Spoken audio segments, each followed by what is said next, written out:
R21 vaccine a new game changer in vaccine world.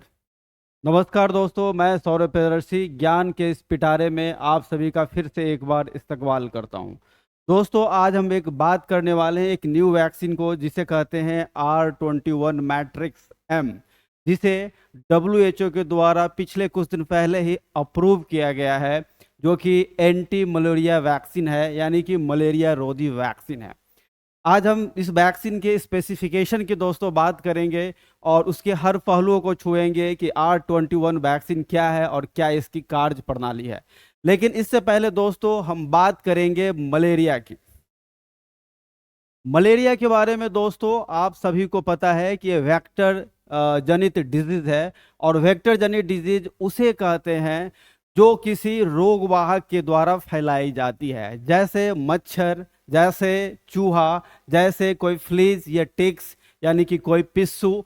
इस तरह के छोटे छोटे कीट पतंग या जीव जो होते हैं अपने साथ कई तरह के वायरस या माइक्रोब, सूक्ष्म जीवाणु या परजीवियों को लेकर चलते हैं, और जब ये स्वस्थ व्यक्ति को काटते हैं, इन्फेक्टेड करते हैं, तो वो व्यक्ति भी रोगग्रस्त हो जाता है। मलेरिया के मामले में यही वेक्टर जो होता है मादा एनाफिलिस मच्छर है। जब ये मादा एनाफिलिस मच्छर किसी रोगग्रस्त व्यक्ति के टच में आता है, तो उस रोगग्रस्त व्यक्ति से प्लाज्मोडियम पैरासाइट्स उस मच्छर में प्रवेश कर जाता है, और यही मच्छर जब स्वस्थ व्यक्ति को जाकर काटता है तो वो व्यक्ति भी मलेरिया से प्रभावित हो जाता है, इन्फेक्टेड हो जाता है। ऐसे तो ये जो प्लाज्मोडियम पैरासाइट्स है, इसकी कुल 5 ऐसी प्रजातियां हैं जो इंसानों में मलेरिया जैसा संक्रामक रोग फैला सकता है। लेकिन इसमें 2 जो है बेहद घातक किस्म के हैं, जिसे हम पी फैल्सीपेरम कहते हैं, और दूसरा जो महत्वपूर्ण है वो पी बाइवेक्स। इसमें पी फैल्सीपेरम जो है वो बेहद खतरनाक माना जाता है। इसके संक्रमण की चपेट में आने से इंसानों की मृत्यु भी हो जाती है। तो मलेरिया जो है, जब मलेरिया से कोई व्यक्ति प्रभावित होता है तो ये प्लाज्मोडियम पैरासाइट्स जो होता है उस इंसान के लीवर में प्रवेश कर जाता है, और लीवर में प्रवेश करने के पश्चात ये तुरंत एक्टिवेट नहीं होता, बल्कि 10 से लेकर 4 सप्ताह तक ये डॉर्मेंट फेज में यानी कि सोए हुए अवस्था में आपके इस लीवर में रहता है, और 4 हफ्ता होने के बाद ये एक्टिव होता है, और एक्टिव होने के पश्चात आपका जो आरबीसी होता है यानी रेड ब्लड सेल्स जो होता है उस पर ये अटैक कर देता है। और जब ये उस पर अटैक करता है तो तरह तरह के सिम्टम से आपको लक्षणों से दो चार होना पड़ता है, जिसमें आप फैटिक फील करते हैं, थके हुए फील करते हैं, आपको सर दर्द हो सकती है, आपको कमजोरी हो सकती है, पेट दर्द हो सकती है, जी मचल सकता है, दस्त हो सकता है, फीवर आ सकता है। इस तरह के सिम्टम्स उभरने लगते हैं। इसका मतलब है कि वो व्यक्ति जिसमें इस तरह के सिम्टम्स आ रहे हैं, अब वहाँ वो मलेरिया से प्रभावित पूरी तरह से हो चुका है। रेड ब्लड सेल्स पर जब ये अटैक करता है तो धीरे धीरे हमारा जो इम्यून सिस्टम है, हमारा जो रोग प्रतिरोधी तंत्र है, रक्षा तंत्र है, वो धीरे धीरे जो है कमजोर होने लगती है, जिससे हम इस रोग से सही तरीके से नहीं लड़ पाते हैं। अगर हम दोस्तों डेटा की बात करें तो मलेरिया जो है आज भी बेहद घातक रोग जो है माना जाता है। प्रतिवर्ष इससे करीब 6 लाख लोग जो है असमय ही मौत के शिकार हो जाते हैं। वर्ष 2021 में करीब 23 करोड़ लोग जो है मलेरिया जैसे वेक्टर जनित डिजीज की चपेट में आते हैं। इसमें से 6 लाख लोग जो है मर जाते हैं। दुर्भाग्यवश मरने वालों में ज्यादातर तादाद उन बच्चों की होती है जिनका उम्र 0 से लेकर 5 वर्ष के बीच होता है। 85 to 95% इस तरह के केसेस अफ्रीकन कंटिनेंट में यानी अफ्रीकी महाद्वीप में उनके गरीब देशों में पाए जाते हैं। इसलिए ये जो R21 वैक्सीन है, जिसे ऑक्सफोर्ड यूनिवर्सिटी और भारत का सीरम इंस्टीट्यूट ऑफ इंडिया के द्वारा डेवलप किया गया है, इसे वैक्सीन के क्षेत्र में क्रांतिकारी इजाद या आविष्कार कर सकते हैं माना जा रहा है।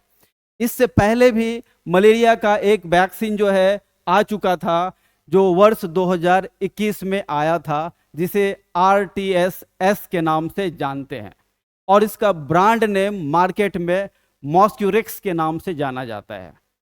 लेकिन उस वैक्सीन के साथ जो RTS है वो वैक्सीन काफ़ी कॉस्टली है, और इसका प्रोडक्शन भी लार्ज स्केल पर नहीं हो पा रहा है। ऐसे स्थिति में जितनी इसकी जरूरत है अफ्रीकन कंटिनेंट के दूसरे अन्य देशों में, इतनी इसकी सप्लाई नहीं हो पाती है, और साथ ही साथ ये कॉस्ट इफेक्टिव यानी लागत को लेकर भी ये काफी महंगी आती है, जिससे गरीब देश इसे अफोर्ड नहीं कर पाते हैं, गरीब लोग इसे अफोर्ड नहीं कर पाते हैं। इन दो मामले में अभी जो वैक्सीन इजाद किया गया है, जो सीरम इंस्टीट्यूट ऑफ इंडिया और साथ ही साथ ऑक्सफोर्ड यूनिवर्सिटी के सहयोग से ये इजाद किया गया है, ये काफ़ी फायदेमंद साबित हो सकता है, क्योंकि R21 मैट्रिक्स M वैक्सीन जो एंटी मलेरिया रोधी वैक्सीन है, यह वैक्सीन का कॉस्ट भी जो है RTS-S के रिस्पेक्ट में कम आता है। यह बमुश्किल से 2 से लेकर $4 US डॉलर की कीमत पर आ जाता है। साथ ही साथ आपको पता होगा कि ये वही सीरम इंस्टीट्यूट ऑफ इंडिया है, आधार पूनावाला जी की, जिन्होंने कोविशील्ड, कोरोना के दरमियान कोविशील्ड वैक्सीन जो है हमें दिया था, और ये आधार पूनावाला की ये कंपनी दुनिया की सबसे बड़ी वैक्सीन निर्माता कंपनी है। तो ऐसे में उन देशों में जो मलेरिया से सर्वाधिक प्रभावित हैं, उन सारे देशों में इस वैक्सीन के आने से ये जो डिमांड और सप्लाई के बीच का गैप था, वो गैप फुलफिल हो सकता है। साथ ही साथ कम कॉस्टली होने की वजह से, कम लागत होने की वजह से गरीब देश इसे आसानी से अफोर्ड कर सकते हैं। अगर हम दोस्तों बात करें इस R21 मैट्रिक्स M वैक्सीन की, इसकी इफिकेसी की, इसकी प्रभावशीलता की, प्रभावकारिता की, तो ये 75% तक, अप्रॉक्सीमेटली 75% तक जो है कारगर माना गया है। 75% तक इसकी एफिकेसी रेट जो है मानी गई है, यानी 75% तक कारगर है। WHO के अनुसार कोई भी वैक्सीन जो 50% एंड मोर देन 50% तक एफिकेसी दिखाती है, अपनी क्षमता दिखाती है, वो अच्छे कैटेगरी में मानी जाती है। उसके हिसाब से देखें तो ये वैक्सीन बेहद ही कारगर स्थिति में है, जिसका क्लिनिकल ट्रायल ऑलरेडी हो चुका है, और 1 साल के पश्चात भी अपनी एफिकेसी को ये 66% बनाए रखती है। इसके कुल 4 डोज लेने होते हैं, 3 डोज जो एक नियमित अंतराल पर लेना होता है, और चौथा डोज 1 वर्ष के बाद बूस्टर डोज के रूप में लिया जाता है।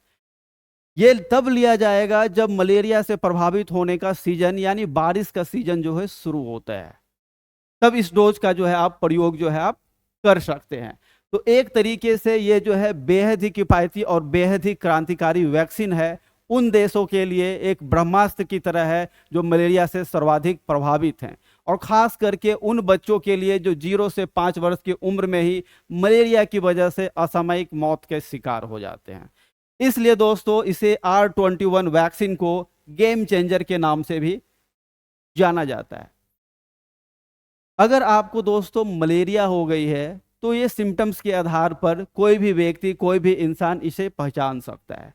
अगर हम बात करें एहतियात की कि मलेरिया होने के पश्चात कैसे इस पर एहतियात बरता जा सकता है, तो सबसे पहले अपने आस पड़ोस और अपने घरों को बिल्कुल साफ सुथरा यानी स्वच्छ रखें, मच्छर से फ्री रखें, अपने आसपास में कूड़ा कचरा या पानी को जमने ना दें। इसके अलावा अगर आप घर में रहते हैं या बाहर निकलते हैं तो फुल स्लीव का शर्ट पहने, पूरी बाह का शर्ट पहने, ताकि मच्छर आपको प्रभावित ना करे, ना काट सके। साथ ही साथ सोते समय मच्छरदानी का नियमित तौर पर प्रयोग करें, और बहुत सारे ऐसे क्रीम्स मार्केट में उपलब्ध होते हैं जिनके लगाने से मच्छर पास में नहीं फटकता है, तो आप ऐसे क्रीम्स का भी प्रयोग कर सकते हैं। इसके बावजूद भी यदि कोई व्यक्ति इसके चपेट में आ जाता है, इस वेक्टर जनित डिजीज के चपेट में आ जाता है, तो निश्चित तौर पर उसे अपने डॉक्टर से जितनी जल्द हो सके कंसल्ट करनी चाहिए। उम्मीद करता हूं दोस्तों आपको ये R21 वैक्सीन के बारे में दिया गया ये ज्ञान काफ़ी अच्छा लगा होगा। अगर आपको अच्छा लगा है तो निश्चित तौर पर जो है इस वीडियो को शेयर करेंगे, लाइक करेंगे, और अगले वीडियो के साथ हम जल्द ही मिलेंगे। जय हिंद।